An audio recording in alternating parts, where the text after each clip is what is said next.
देहाया खस्थ' मोन्दोंमोन हरसे गेस जाबाय थादों आरो माने गोदनाखौ माबा खालामनो हायै जादों बेनिखाय जिहेतु जोंहा मोनसे मेडिकेल कलेज आरो बे केन्सार हस्पिटाल दङ बेवहाय MRI खालामनानै नायबाय रिपर्टखौहाय गाबोन मोनगोन खस्थ' मोन्दों माने जिरायनाय गैयै खामानि मावनायजों लोगोसे एसे देहाखौ बोरैबा मोनलाय नायफैनाय जाबाय हरसे उन्दुनो हायाखै बेखौनो लानानै दानि नायफैनाय जादों जेबो जायाखै बिदि नङा होमबा जेबो जाया गाबोन रिपर्टखौ मोनगोन खस्थ' मोननायखाय गेसजों आरो ओरै माजों बिखुं हाराजों सानाय जादों बेखौनो नायनानै दा MRI खालामनाय जाबाय एक्सरे खालामनाय जायो रिपर्टखौ गाबोन मोनसिगोन बेखिनियानोल' माबायदि फेसिलिटि दं बेयाव फेसिलिटियाथ' बिराद मोजां गुड फेसिलिटि आरो मोजां माबा बिहेभियार खालामदों नार्सआनो जा स्टाफआनो जा मोजां मोनसे माबा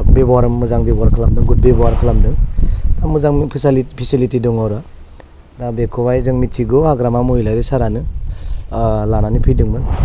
बिथाङानो बेखौहाय गायसनदोंमोन न' डाउट जा मानगोनां प्रमद बर'आ बेखौहाय इन'ग्रेसन खालामदों बिजों जेबो खोथा गैया आरो बिनिफ्राय बांसिन मोजां खाथियावनो जोंनि बे रायजोआवनो आरो मोजां हस्पिटाल